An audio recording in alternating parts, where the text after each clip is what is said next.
నమస్తే అండి, welcome to Guntur రుచులు. ఈరోజు అయితే ఇక్కడ రెసిపీ గోధుమ రవ్వతో ఉప్మా. చాలా సింపుల్గా అయిపోతుంది ఈ రెసిపీ అయితే.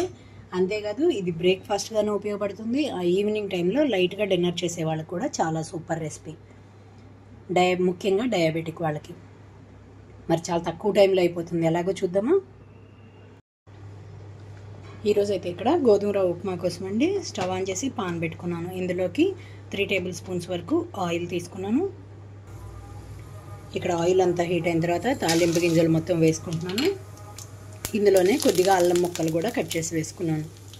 1 స్పూన్ వరకు అల్లం ముక్కలు, అలాగే వేయించిన పల్లి కూడా. కలర్ మారే వరకు వేయించుకోవాలండి. వేయించిన పల్లి అయితే ఇక్కడ నేను 2 టేబుల్ స్పూన్స్ వరకు తీసుకున్నాను.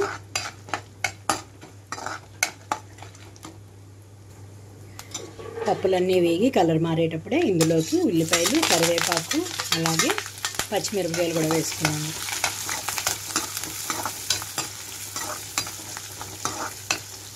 మూడు నుంచి 5 నిమిషాల పాటు లో ఫ్లేమ్లోనే ఉంచి వేయించుకుంటున్నాను. ఇక్కడ చూడండి, ఉల్లిపాయలు అంతా చక్కగా వేగిపోయి కలర్ మారిపోయేటప్పుడే ఇందులోకి నేను వాటర్ తీసుకుంటున్నాను.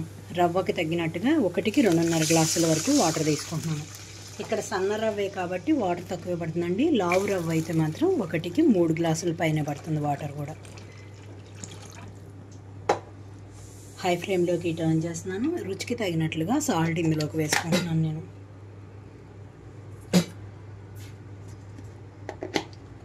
ఇక్కడ వాటర్ అంతా మనకి చక్కగా మరిగిపోవాలి.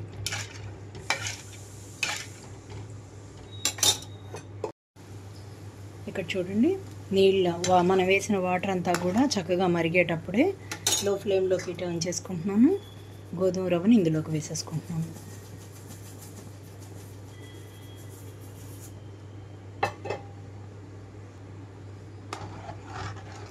గోధుమ రవ్వ ఎలాగో ఉండలు కట్టదు కాబట్టి నేను ఒక్కసారి వేసేసుకున్నాను ఇందులోనే.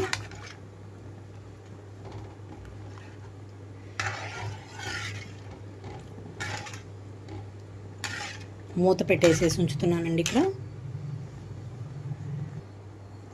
మూత పెట్టి లో ఫ్లేమ్లోనే 7 నుంచి 10 నిమిషాల పాటు ఉంచుతున్నాను. ఇక్కడైతే నేను 10 నిమిషాల తర్వాత మూత తీస్తున్నాను. చూడండి, చక్కగా ఉడికిపోయింది రవ్వ అంతా. ఇంకొద్దిగా నీరుందండి. లో ఫ్లేమ్లోకి అలాగే ఉంచేసేసి కొంచెంగా కొత్తిమీర చల్లేస్తున్నాను. కొత్తిమీర అనేది మీ ఆప్షన్ మాత్రమే, కావాలంటే వేసుకోవచ్చు, లేదంటే స్కిప్ చేసుకోవచ్చు. కొత్తిమీర వేసి కలిపిన తర్వాత 1 నిమిషం పాటు ఇలాగే ఉంచేసి స్టవ్ ఆఫ్ చేస్తున్నాను. కొద్దిగా ఆరేసరికి ఇంకా ఈ ఉప్మా మనకి పొడి పొడిగా వచ్చేస్తుంది. కావాలనుకుంటే మీరు ఇందులోకి బంగాళదుంప, అలాగే క్యారెట్ కూడా వేసుకోవచ్చు, గ్రీన్ పీస్ వేసుకోవచ్చు, జీడిపప్పు కూడా వేసుకోవచ్చు. ఇంకా నేను స్టవ్ ఆఫ్ చేసేసి సర్వింగ్ బౌల్లోకి తీసుకుంటున్నాను. చూసారు కదా, చాలా సింపుల్గా గోధుమ రవ్వ ఉప్మా ఎలా చేసుకోవచ్చో. మరి ఇంకెందుకు ఆలస్యం, మీరు కూడా ట్రై చేసి చూడండి.